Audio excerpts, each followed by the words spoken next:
दोस्तों, भाई बहन का रिश्ता एक ऐसा पवित्र रिश्ता होता है जिस पर आंख बंद करके हर कोई विश्वास कर लेता है। अब चाहे वो अपनी सगी बहन हो या मामा की लड़की हो या बुआ की लड़की हो।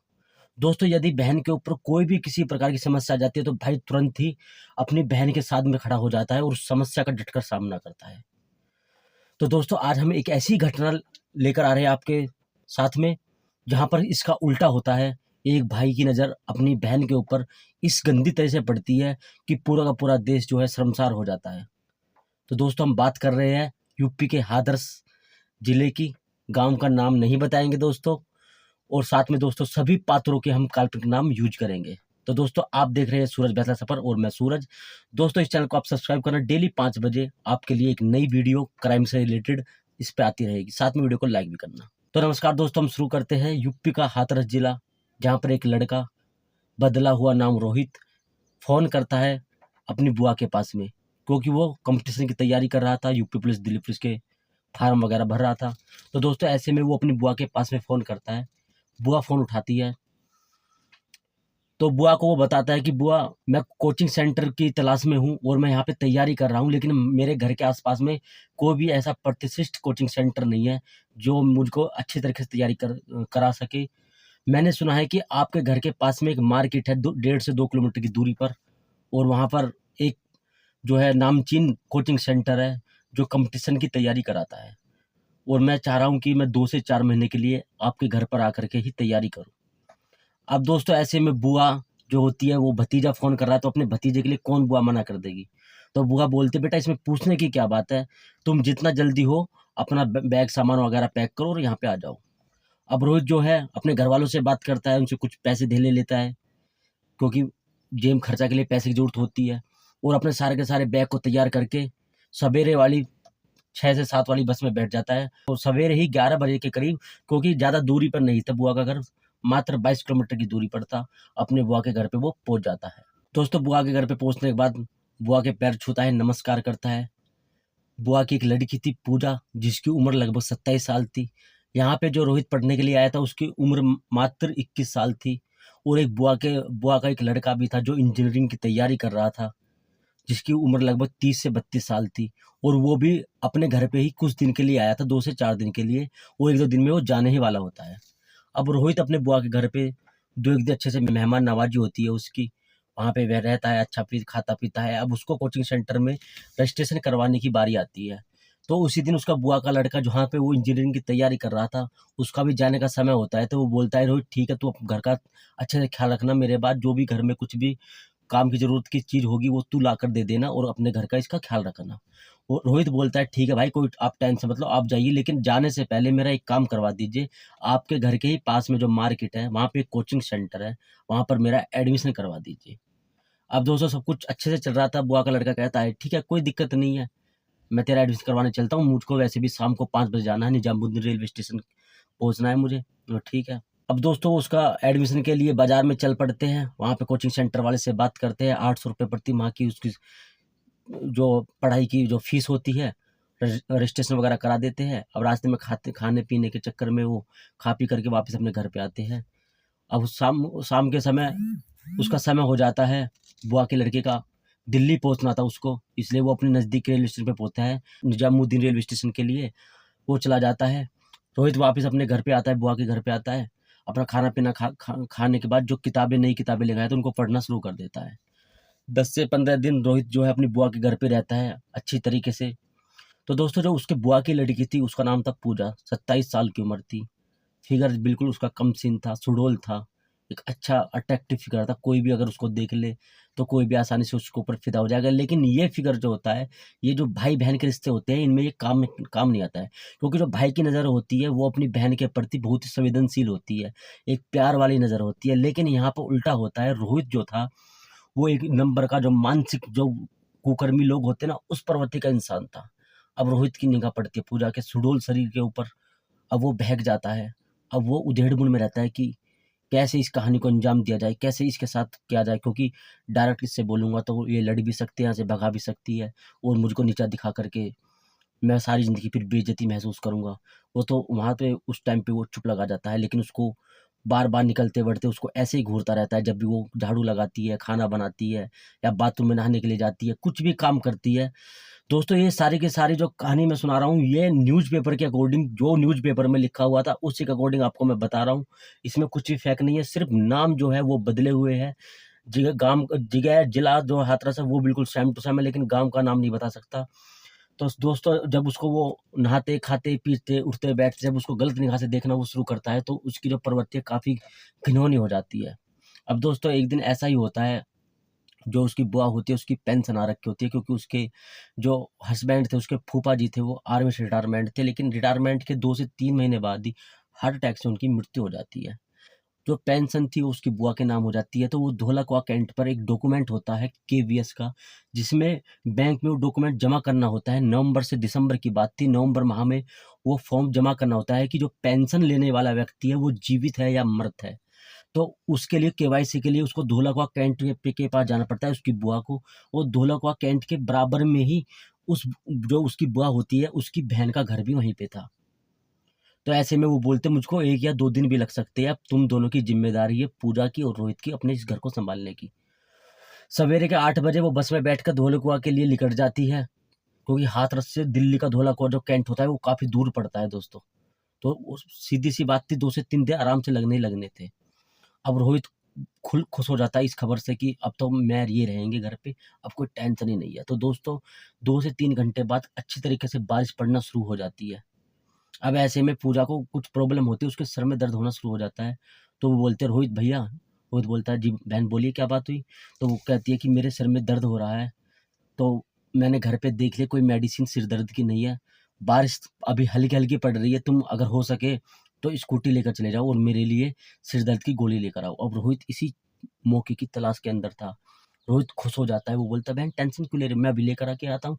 तुम बस अपने लिए और मेरे लिए चाय बना कर रखो, क्योंकि तुमको जो दवाई है चाय से देनी पड़ेगी और साथ में चाय मैं भी पी लूँगा। वो कहती है ठीक है, तुम एक काम करो दवाई लेकर के आओ और मैं इसलिए चाय बनाती हूँ। अब दोस्तों वो केमिस्ट के पास में पहुँचता है, वहाँ उसको बोलता है कि मुझे एक सिर दर्द की गोली दो और साथ में 3 से 4 गोली नींद की दो। अब ऐसे में केमिस्ट जो होता है वो मना कर देता है कि डॉक्टर से बगैर लिखे मैं ये दवाई नहीं दे सकता। तो वो बोलता है भाई मैं यहाँ पे अपनी बुआ के घर पे आया हूँ और मेरे गाँव में ही मेरा इलाज चल रहा है। मुझको अनिद्रा यानी कि नींद ना आने की समस्या है। मैं अपना दवाई का पर्चा घर पे ही भूल गया हूँ। तो उसको ऐसी-ऐसी बातों में उलझा देता है कि केमिस्ट भी सोचता है चलो हो सकता है इसको ये समस्या हो। तो वो बगैर ज़्यादा दिमाग लगाए 20-30 रुपए एक्स्ट्रा में उसको वो नींद की गोलियों जो है दे देता है, साथ में सिर दर्द की गोली भी दे देता है। अब ऐसे में रोहित खुशी-खुशी घर आता है। अब उसके दिमाग में ये रील चल रही थी कैसे क्या करूँगा, कैसे क्या करूँगा? वो घर पे आता है, बोलता है दीदी चाय बना ली? तो उसकी दीदी बोलती है हाँ, मैंने चाय बना ली, अब तुम मुझे गोली दे दो, अब मैं आराम से थोड़ी देर के लिए सोना चाहती हूँ। उन्होंने कहा ठीक है।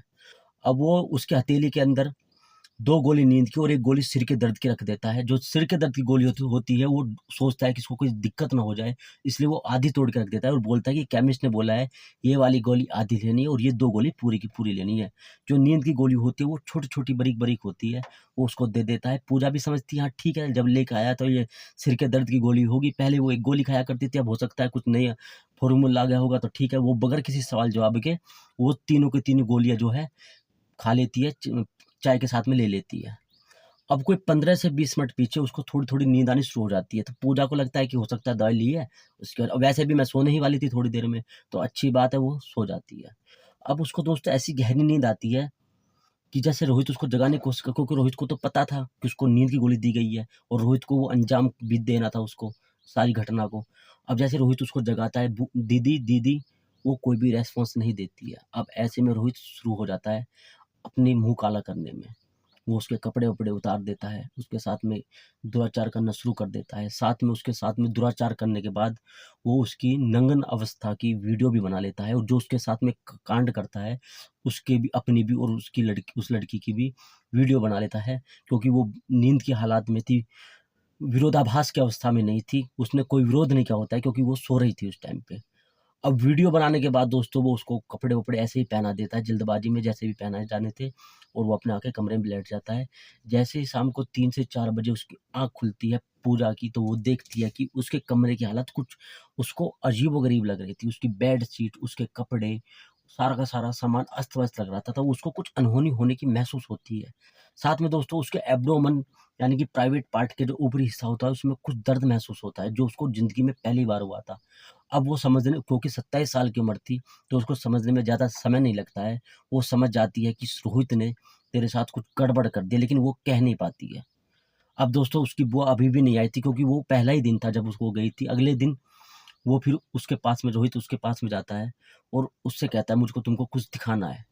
जैसे ही दोस्तों वो रोहित उसको वीडियो दिखाता है, तो उसके पैर, पूजा के पैरों के तले से ज़मीन निकल जाती है। वो कहते तूने ये क्या किया?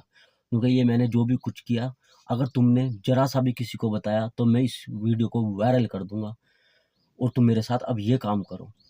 अब वो मजबूरी बन जाती है पूजा की, उस ना चाहते हुए भी रोहित के सामने साथ में उसको ये सब काम करना पड़ता है, जो वो नहीं चाहती थी उसके साथ में करना।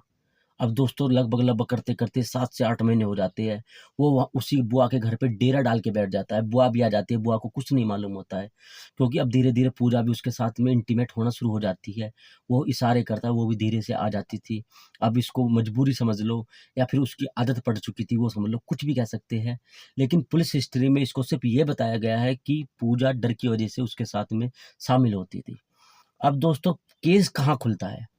अब ऐसे ही एक बार जो रोहित होता है वो अपने बुआ के घर पे तो था ही, तो उसने अपने आस-पास के कुछ दोस्त बना लिए थे। तो उसने सारी की सारी घटना अपने दोस्तों को शेयर कर दी थी, क्योंकि बालक बुद्धि थी, 20 से 21 साल की उम्र थी। इतना ज्ञान होता नहीं है कि तू बाहर के लोगों को अपने घर के ही बारे में इतनी गलत बातें बता रहा है, ये लोग क्या कहेंगे? वो ऐसे में बोलते भी हैं, हमको भी चाहिए, पूजा के साथ हमें भी रहना है। तो वो कहता है कोई दिक्कत नहीं है, आज ही फील्डिंग सेट कर देता हूँ। अब वो अपने 4-5 दोस्तों को घर पे लेके आता है। बुआ नीचे वाले कमरे में होती है, जो नीचे वाला फ्लोर होता है, ऊपर वाले फ्लोर पे अपने 4-5 दोस्तों को ले आती है। बुआ भी ज़्यादा कुछ नहीं कहते, क्योंकि उसके दोस्त थे, ठीक है कोई बात नहीं, आगे होंगे। अब वो वहाँ पे अपनी बुआ की लड़की से कहता है, इन लोगों के साथ भी तुझे यही करना है जो मेरे साथ तू करती आ रही है, वरना मैं इस वीडियो को लीक कर दूँगा। अब पूजा का दोस्तों दिमाग खराब हो जाता है, वो सोचती है कि ये कुछ ज़्यादा ही हो गया है। ऐसे तो मामला खराब ही हो जाएगा बिल्कुल ही, मैं कहीं की भी नहीं रहूँगी ऐसे तो। अब उसका दिमाग खराब हो जाता है, वो वहाँ से उनको डरा धमका कर भगा देती है सबको। अब वो पूरा समझ जाते हैं कि अब इस बात को खुलासा करना ही में ही फ़ायदा है, क्योंकि वो बच्चे ना रहने की गोलियाँ खा-खा के थक चुकी थी। बार-बार वो उसको बच्चे ना रहने वाली गोलियाँ खिलाता था, वो परेशान हो चुकी थी। अब दोस्तों वो नीचे जाती है, अपनी माँ को सारी की सारी कहानी बता देती है। माँ अपने भाई को, अपने बेटे को फ़ोन करते, जो इंजीनियरिंग की पढ़ाई कर रहा था। इस सारी बात को रोहित को कुछ भी नहीं पता था। वो वहाँ से, जो उसका इंजीनियरिंग कर रहा था बेटा, वो भी घर पे आ जाता है।